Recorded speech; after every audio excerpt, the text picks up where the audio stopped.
Hello and welcome to Leagues Behind, the vodcast for the Arena Gauntlet League, which deals specifically with the rule sets of our past tournaments. What we do is we look far, far into the past and we try to look at mechanics that are worth saving. We criticize mechanics that aren't worth saving. We try to forge the future by analyzing the past. On today's docket, Christopher York, a philosopher of sport and games, and also the founder of the AGL, will interview none other than John Pasalacqua, the podcaster who's behind Hunt the Week. I guess formerly we're complimentary vodcasts, or rivals. Who knows? But it's a meeting of the minds, the content creating minds today here on Leagues Behind.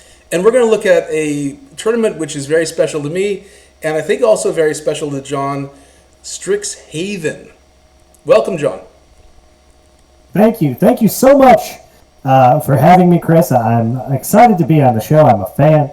But I'm also just excited to talk about Strixhaven. What a great league it was. It was my first league. It's still my favorite league. Still my favorite one that I've ever done. And it was over 3 years ago. I know, right? Like, isn't that scary? No, I was like, it wasn't 3 years ago when I was looking it up. It's like, was it really? Have I been doing this for over 3 years now? And yeah, I have. And what a time Strixhaven was.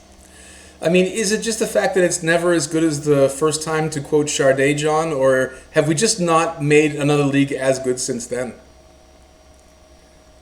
It's a little of that. It's definitely like, it was my first league, so everything was new. I want to say it was the first time I ever used Discord too. Like, I downloaded Discord for the league. My buddy Chris Sinkwater, he invited me in. His first league was Chaos 1, which was right before Strixhaven. And he would always show us, hey, I opened this pack. What cards do you like? And me and my brother were like, what is he talking about? Like, adding packs to his deck. What is this thing? But I love Magic, so I wanted to be involved there. I love Chaos, so I felt bad that I had just missed the Chaos league. But yeah, I came in on Strixhaven, and I think part of it's that it was my first league, so everything was new and magical. I also did great. It's the best I've ever done in 3 years. Not the best I've ever done. I didn't win it. I've won other leagues, but it's the best I've done before the Mega Draft. Just to be clear, Zach C did win this league, and you've won at least two others. So you have your laurels from other tournaments, and this was the time for Zach C. I was able to prove that I wasn't just a flash in the Strixhaven pan, because there was this thing we can talk about it. There was a card in Strixhaven that people wanted banned before Strixhaven started. Oh my god! A card that was a lot of discussion, and this was before I came into the server, so I didn't really know about all the discussion around this card. But I opened that card in my first loss, and it did carry me the entire tournament. I'm gonna make a wild guess here, John. Could it only be Mascot Exhibition? Yeah. It was too good. It was so good. Yeah. It's a mythic that you can tutor whatever you want, and you start the league with it. Like, I went 0-1, and then I finished with 22 wins. So it turned around, and it was so helpful. I mean, of course, I played good Magic and opened some other good stuff, but there was a lot of contention. I remember when I came in that people were talking about, should this card be banned, or should we do something about this? This is going to be a problem. I'm always of the mind that we should let people play with their toys. If somebody opens a Wonka ticket and they make their way to the top 8, like you, first league, opening up a busted rare or mythic and making your way to the finals, that's exactly the kind of story arc that I'd like to see in the AGL, frankly. Yeah, and here I am still talking about, still waiting to open up that ticket again. I haven't had that Mascot Exhibition open early on to carry me through another league. Well, you think that's sad? I'm still crying about my opens in Ikoria not being replicated. I had 2 Gyrudas, and I rode them to victory in Ikoria. It was glorious. Very few people here to see it, John, but it was out of this world. You couldn't have opened a better pool, honest to God. So we all have those moments when we open it. Sorry? Did you have it as a companion, or did you run companion with one in the main, or was That's it just correct. 2 Gyrudas in the main? One companion, one in the main. Yeah. Always. Good. You can always hit the second Gyruda off the first.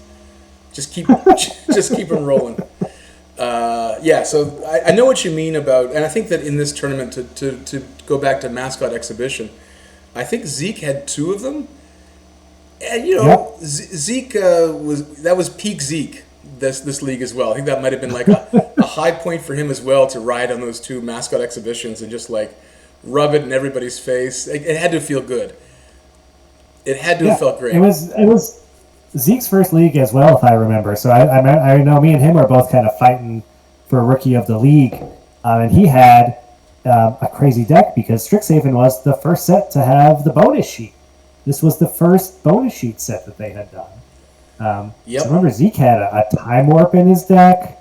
Oh my God! And, it was Strixhaven. There was tons of ways to copy spells or get spells back from your graveyard. So it's like he casts it 3 or 4 times a game and he's got the 2 mascot exhibitions. Zeke's deck was. I still look back to it as like the strongest deck I've seen. I think in a league, or at least one of them. It was pretty spooky. It was pretty spooky. So I guess we should maybe just talk. Let's introduce our viewers to the tournament. Of course, Strixhaven the set has its own pedigree, its own place in the Magic landscape.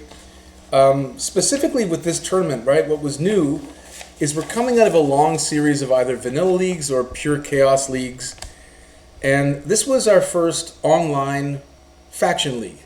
We tried it before in the Middle East, in Dubai.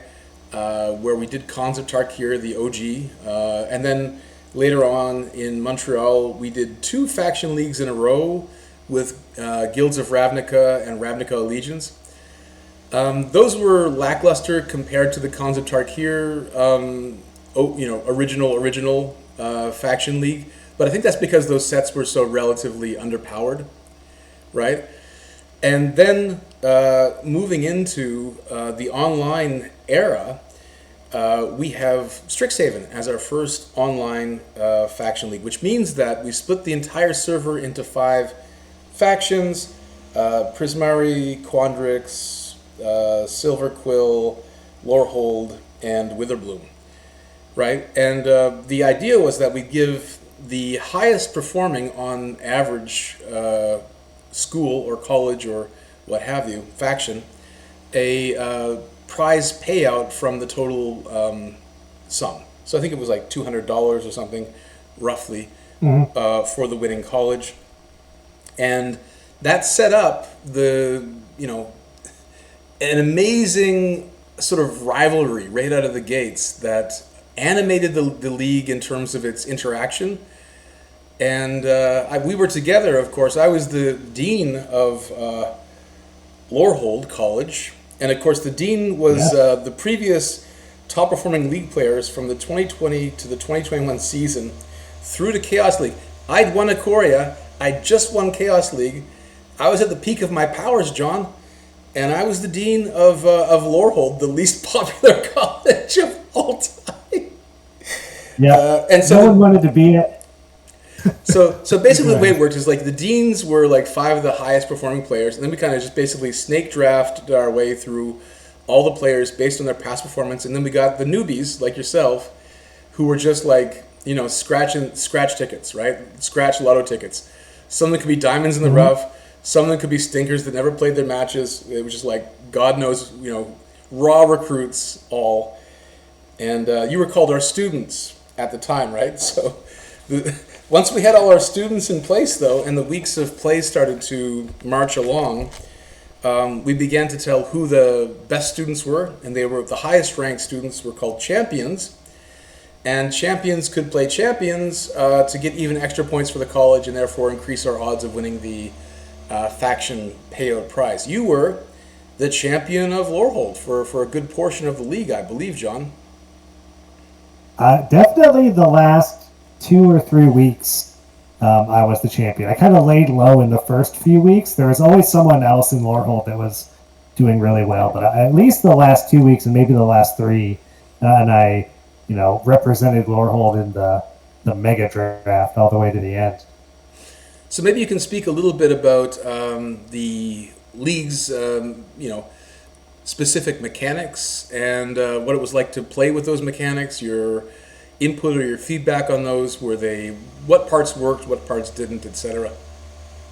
Yeah, the family league works very well, and we've tried to emulate it a couple times since, and I don't know why it worked so well this time, and like what the difference is.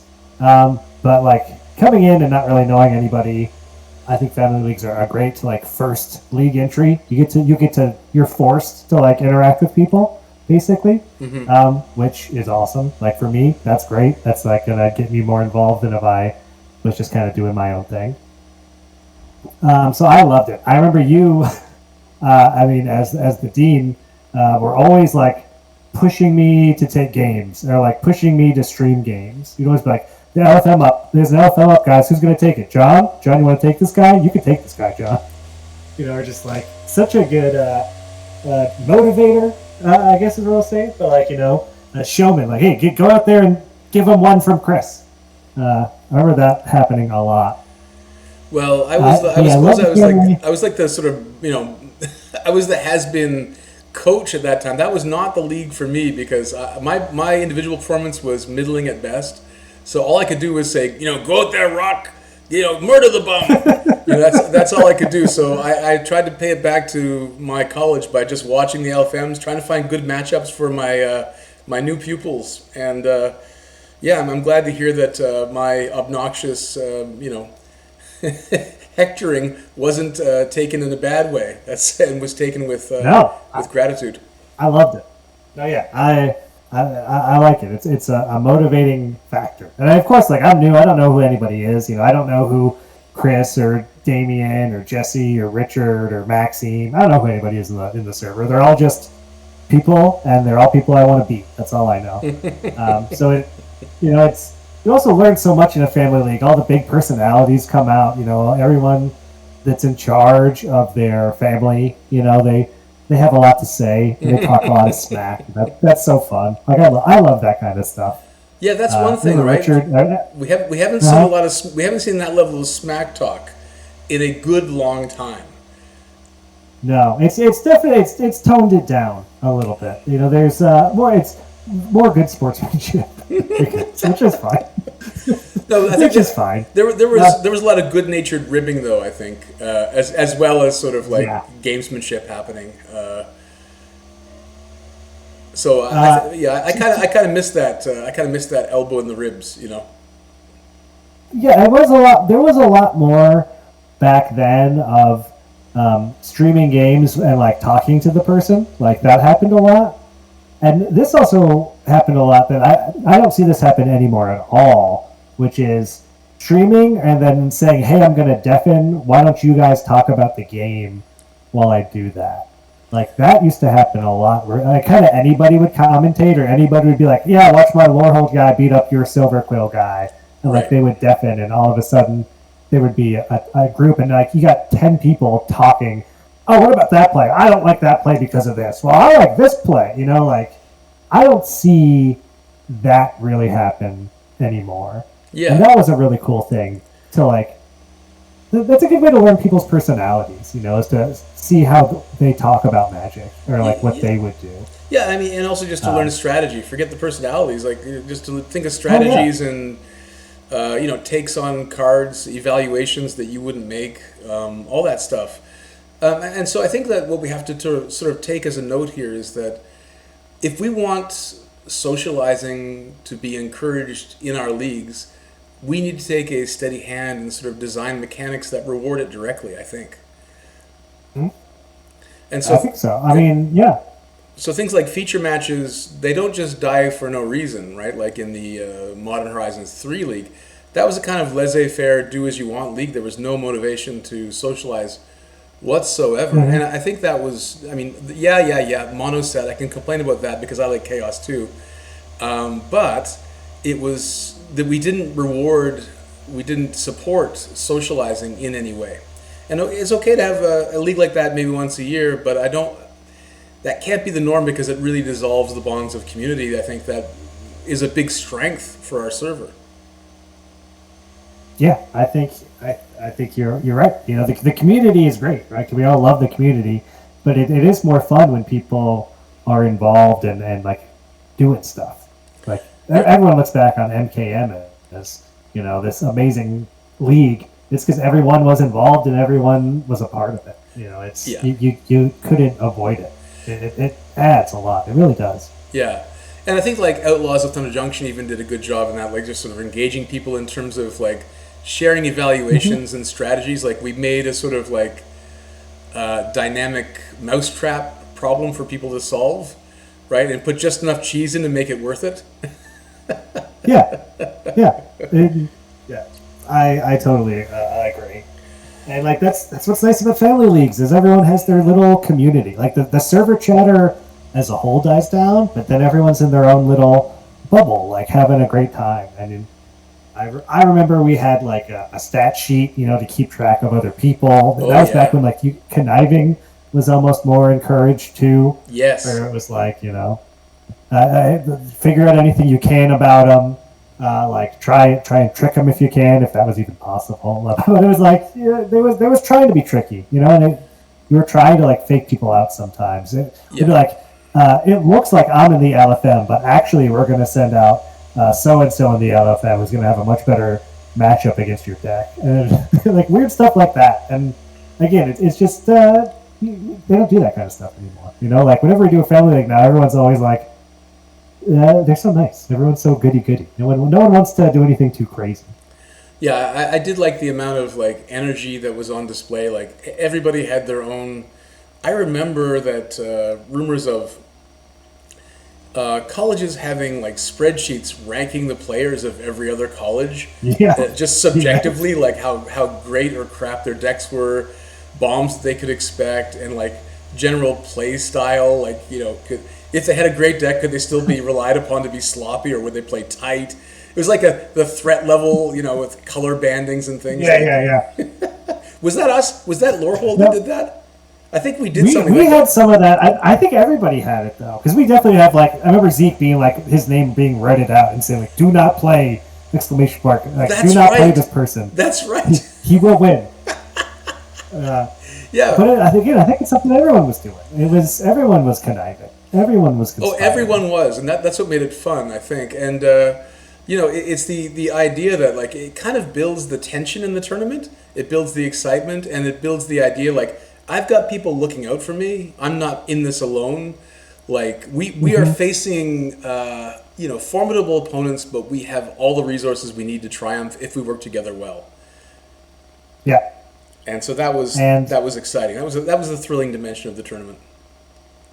It was just again. I've loved every family league we've done, but that one was just like you said. It was the first one online, so I think people were trying to do different things with it and trying to take it as far as they could.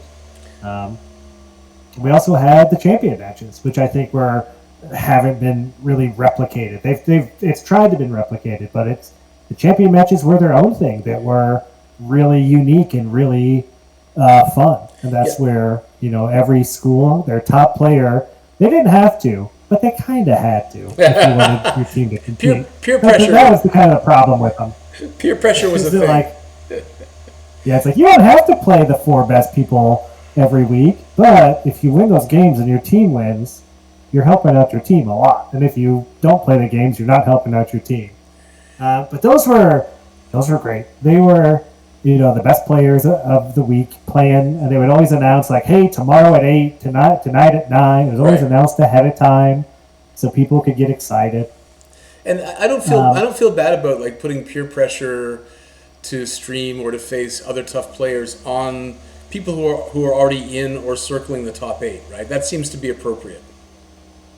Yeah, I mean, I am of the side that I loved them. I don't think there's anything wrong with them. I bring them back as is. It's fine. But I also get the argument of I don't want to play people in the top 8 every week. I'm trying to win this thing, and maybe I don't want to play the toughest matches. I get the argument. I do. But you could always refuse. You could always be a self-interested, shit, and you just kind of give the double fingers to your college. You could do that.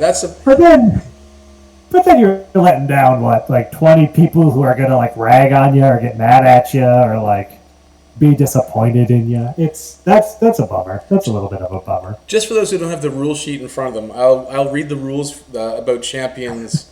So, champions, the highest ranked college member at the end of any week of play, is their college's champion. This role is also initially assigned at the beginning of week 1 according to past performance, and so will, at least temporarily, be the dean. So I guess I was champion for a week. Didn't last very long. Yep. This role can rotate between college members, but is kept for a minimum of 1 week of league play. Champions can battle the champions of other colleges to earn extra points.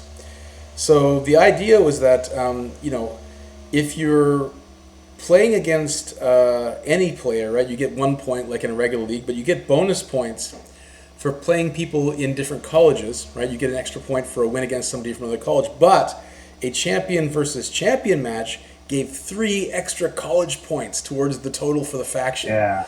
And so that was the juice, right? Because it made it super important. It was worth as much as four matches against someone from your own college. It was as much as 2 matches against other people from other colleges. So the incentive was pretty insane. So here it says, all champion versus champion matches are worth triple college points, and so will be of higher interest to everyone. They must be announced to League Chat in advance of their starting, and they must be streamed by both players if possible. So this gave incentive in the rules to socialize and to make a show. And I think that if we're going to see Koffler's feature matches come back from the grave, we're going to have to write some rules that make them necessary, make them an essential part of the tournament experience. Yeah, you don't see players must stream in the rules very often. I think it was maybe in the matches in OTGA was the only other time I've seen streaming be in the rules, because that was a part of it. You couldn't just go off and play your fun match. Like, these matches are worth watching, so you need to share them if you want to get the points. That's a fair trade-off, because the points are important. You need these points to win the league for your team. Yeah, it was so fun. I loved the champion matches. I really did. It was every week there was 5 games that you wanted to watch, and the decks in Strixhaven were so strong and so wacky. There's so many. I remember Jesse had Blot Out the Sky. He would just destroy people with. Yeah. And Damien and David S. Both had super aggressive Silver Quill decks that were really fun to watch. It was just such a, I still remember these decks and these players because I watched them play every week, and it was something you would kind of keep track of. What's Zeke on now? Did you see what Zeke opened? How did he change his deck? And you could watch their decks evolve too. Just a different element than things we get now. Yeah, and this was a 98-player tournament, right? So roughly each faction has around 20 players in it.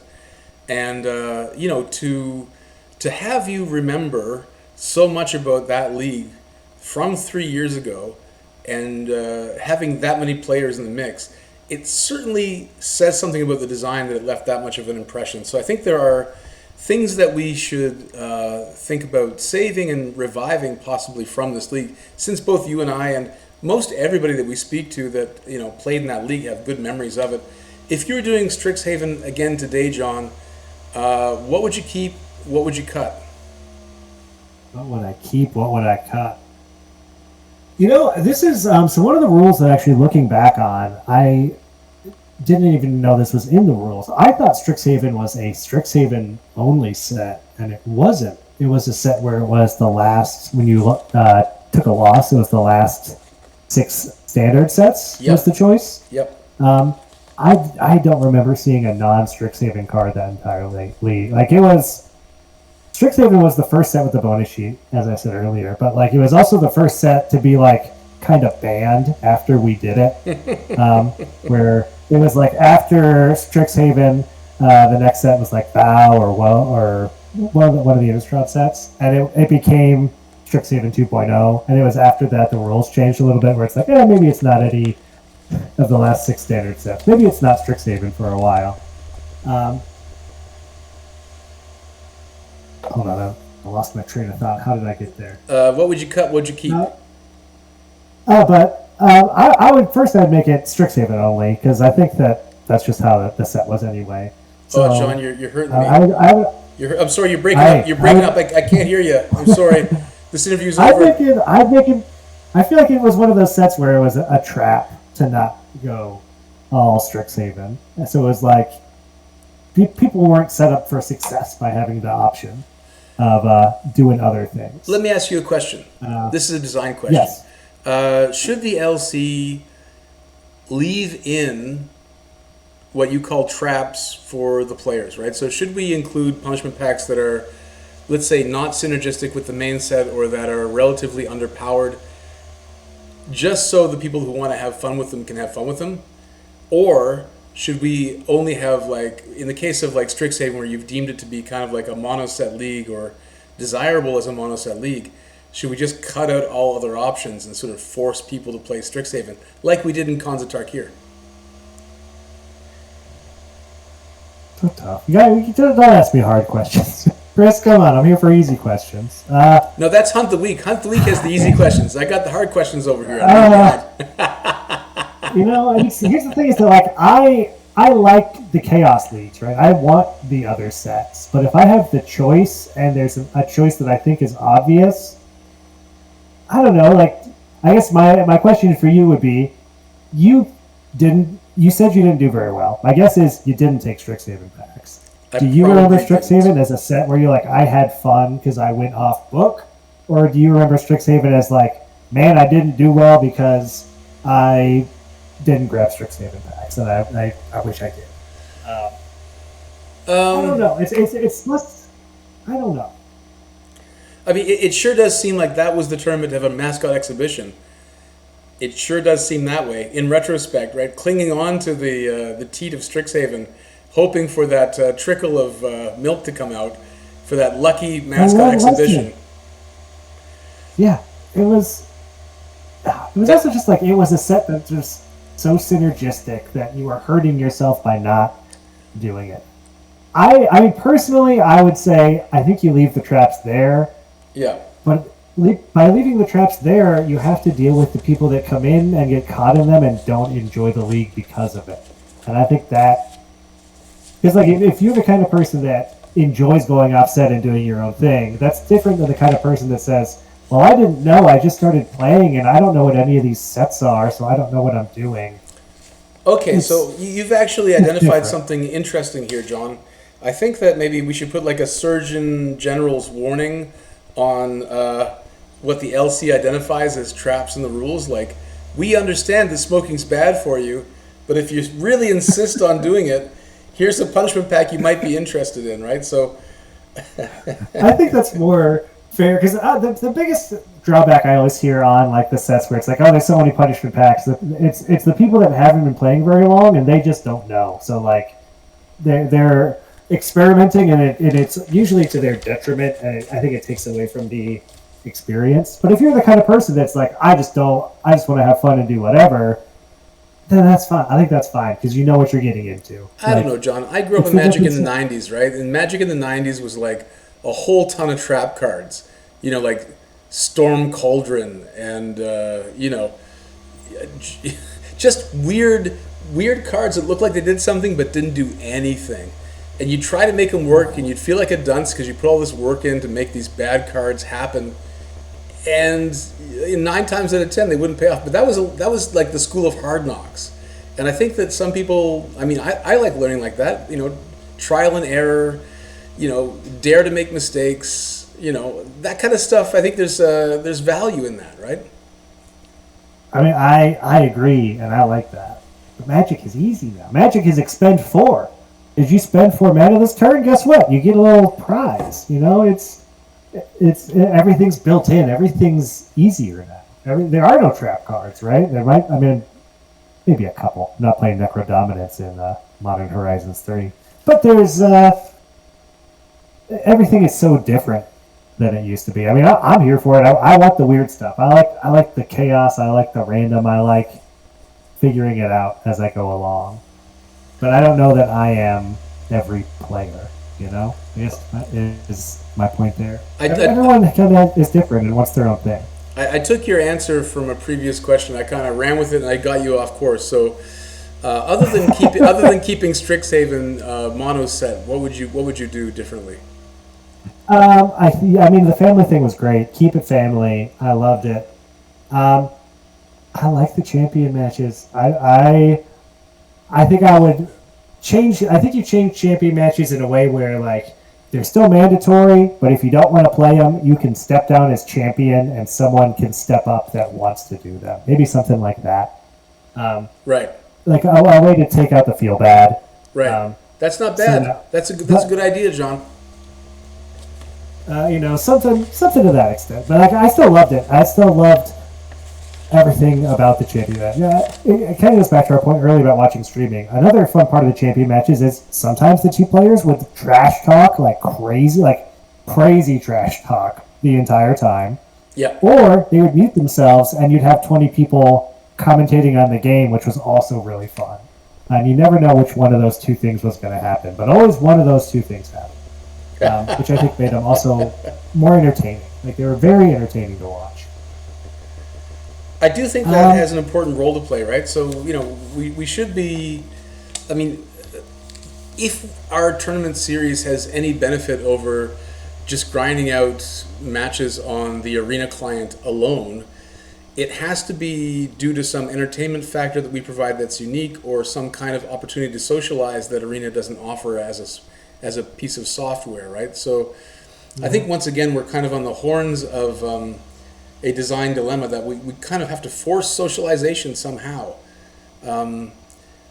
Given that that's the case, you say that you always enjoy a faction league, but that by comparison, Streets of New Capenna and Khans of Tarkir left you relatively cold. What do you think was different about those tournaments and Strixhaven? Streets of New Capenna, I remember. So I was a dean in Streets of New Capenna. That's where the podcast started. It was Rippeteer Radio. We were the Rippeteers.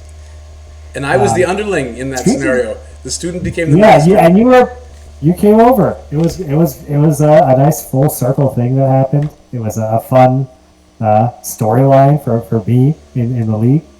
That one didn't work great because we got crushed by Cody's super secret server, and they just like dominated the entire league, and it just wasn't.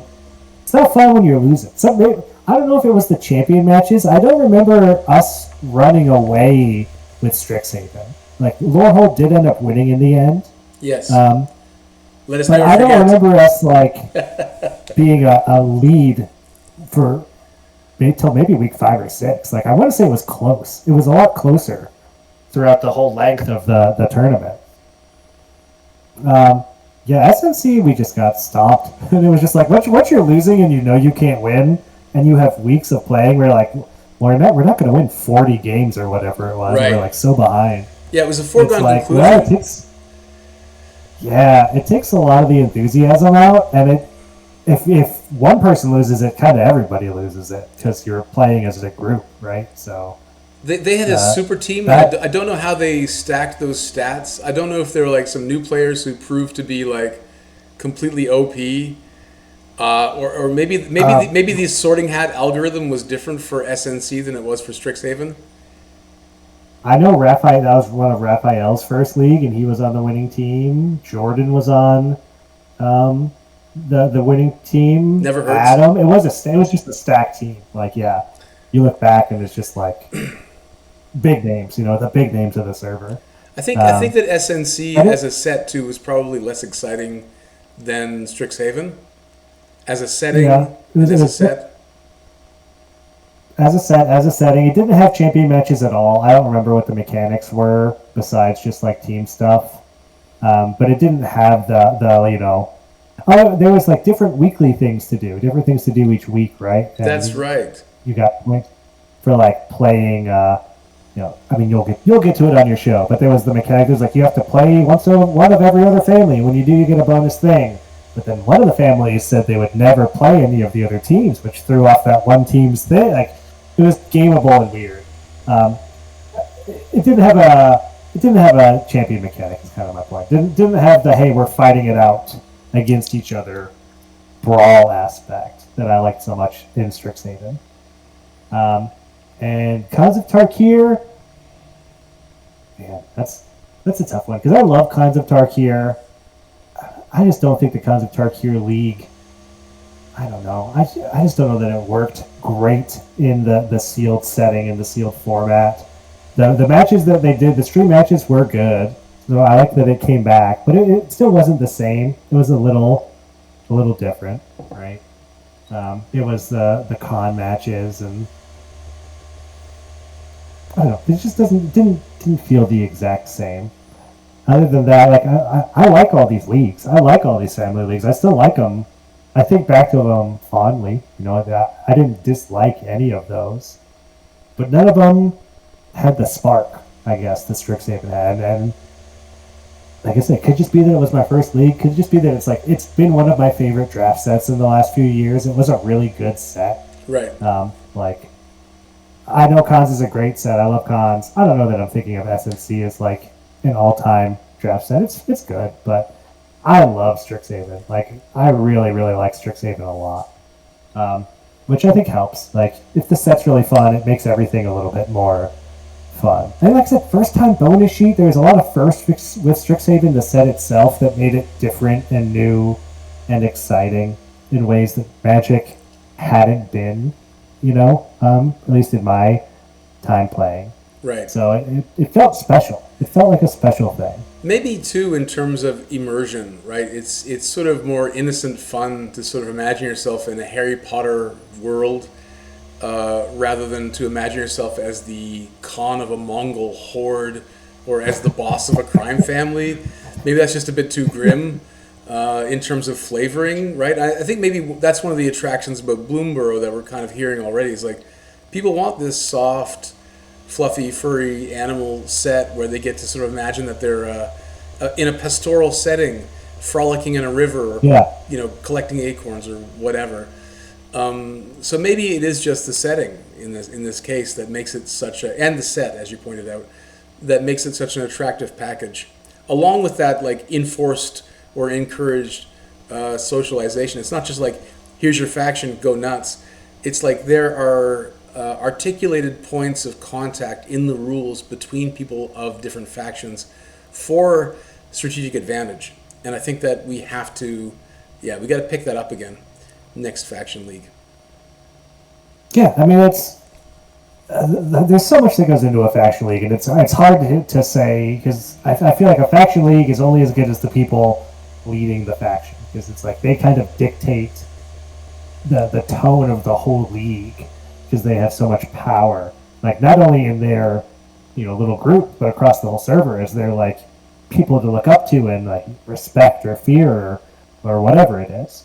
So it's like so much needs to come together, I think, to make a faction league work, and I don't know what it was about Strixhaven that just worked so well, but I hope we do another. I mean, I know we're going to do more faction leagues, so I always look forward to them. But I'm always waiting for that one where I'm just like, yeah, this is it. Like we did it. We're back. Because I don't know. I have such nostalgia for Strixhaven, the league. I always talk about it. I still to this day, if there was a league, if next league they said you could pick any set you want, I'm picking Strixhaven every single time I lose because I love the Strixhaven deck. It's so fun. It's so fun to play. All right, let me give you a challenge then, John. Here's an idea I've been cooking on the back burner for about half a year now. Okay. 10 faction league instead of a 5 faction league. What has to change? What has to stay the same to make that a success? So it's somewhere between like what we call a team league and what we call a faction league, right? I'm assuming that given about 100 players, you have teams or factions of 10 instead of 20. So it's a bit more intimate. That's one of the advantages. And you can play against more people, so finding opponents is a bit easier. Those are two factors that would sort of like play into this hypothetical 10 faction league that I'm kind of spitballing. Yeah, I like it. Yeah, I mean, like I said, I kind of had this in mind for Bloomborough before this sort of like choose your own adventure league design took over. So probably it's in the back pocket till we go back to Ravnica or some other, planar setting makes it, usable before then.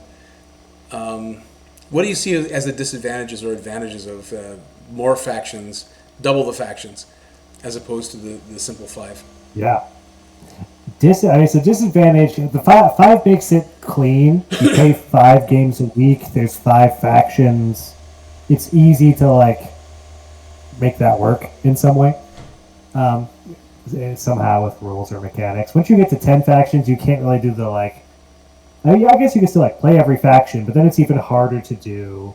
I think if you do 10, you have a couple options. You can either, I think you still have to split them in half some way. I don't know why I have that thinking, but 5 just seems like a number I want. So maybe you either split them in half and you do I don't know baseball well enough to make this analogy, but a National League, American League, or whatever the other one is. And then you could have 2 kind of standings. Everyone can play each other or not, but separate the things somehow.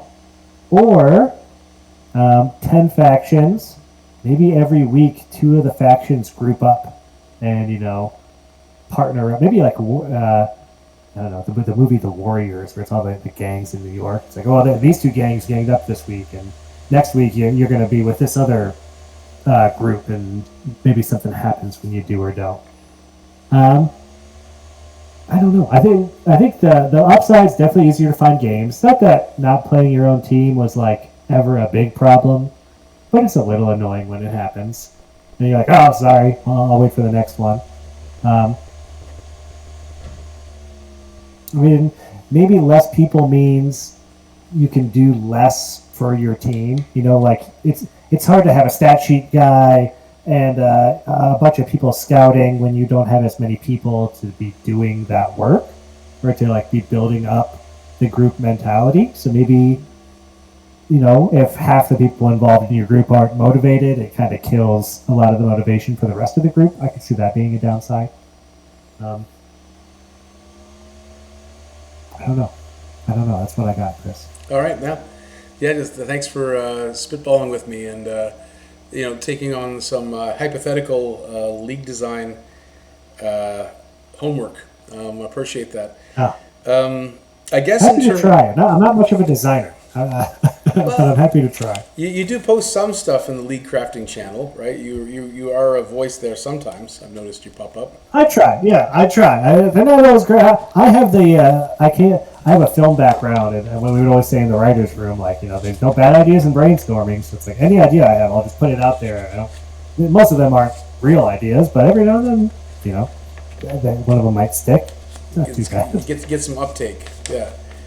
Yeah. With regard to this particular tournament, I guess that this is more just a historical point than anything else. Not really about league design, but here we see our friend Toy Snowman pop up. Right, we have our friend Amir popped in to give us a $10 discount coupon, promo code League at toysnowman.com. So he jumped on as a third sponsor. At this time, remember, we're just beginning. Really? With, we're just beginning with. This is maybe our third league that's monetized. And face-to-face games, God bless them, they're still giving us free store credit to give out during the time of COVID. So this is we're almost at the end of our first year of league play online, and face-to-face games still sticking in there and trying to help us out. So really got to give props where they're due in that case. Another thing that I remember, we haven't done this for a while now, but they used to give out the promo packs. Yeah. And this was a league where we had promo packs. Mm-hmm. which I always thought that was like that was a big hook when I was first starting out, because I was like, it's just like Friday Night Magic. I could even win promo packs doing this thing. You can win something tangible. I thought that was really cool back when we used to do that. I know why we don't do it anymore, but this was back in the day of promo packs, where you would win promo packs for various things, kind of whatever. Sometimes it was a challenge, sometimes it was like guess the top 8, sometimes it was just whoever did whatever that week. It was always a fun little bonus. Yeah, they weren't going to physical stores because there weren't any physical tournaments, so store owners were encouraged. This is according to Evan C. He let me know that the stores were encouraged by WotC to give these out in any way they could, in order to kind of keep people interested in the game during COVID. So that's kind of how we came to them. COVID's not really a thing right now, thank goodness, so that well dried up. But yeah, I agree with you. We could use them to motivate player behavior, right? We give them out for achievements on the server. It was always a discussion that we had at the beginning of every league, like, okay, what are we going to do with the promo packs this time, right? What kind of special feature are we going to have to make these feel, like they're worth getting, or like they're impactful, or that to make people want them. And so, yeah, I do agree. Like having physical prizes, that was fun. Maybe something to come back to someday if the conditions are right. I'm sure a lot of us have unopened packs in our closets that if we were really strongly motivated. I could send you a pack of Midnight Hunt as a prize, I guess. I think I have a box of Midnight Hunt that I did nothing with. Good point, John, and thanks for bringing up that historical tidbit. I'd forgotten about the promo pack scramble. We'd always have to figure out, like, a few days before the tournament launch, okay, how are we going to give these away? And it was more work sometimes than designing the rules, is how to design the promo pack distribution scheme. Because there's always some. I was actually just looking them up on the Discord, and you can still find, going back all the way where they were talking about, like, Duel for Dominance, a mid-promo pack for the next player to beat Player of the Year. Fading Hope, a promo pack for 9th place. Unruly Mob, promo pack for the winner of the first stream match with 10 or more players watching. So there was always, like, a fun thing to do. Flip the Switch, promo pack for the most improved player of the league. Like, these are all great. Like, some of them are just fun one-time things. Some of them are most improved player. That's awesome. Like, it's not just somebody who's, like, winning and doing great. They kind of went to everybody, and again, it was just a fun. There's a lot of flavor. There's still a lot of flavor in the league, but there's always a lot of flavor to the promo packs that made them fun. They'd be like, oh, I got this achievement unlocked. I'm going to get my promo pack now. And then you get a fun pack in the mail eventually. Yeah, and we could do that again with store credit instead of promo packs, right? We could easily sort of like bring back that energy with the achievement energy, but just by putting some sort of store credit online instead.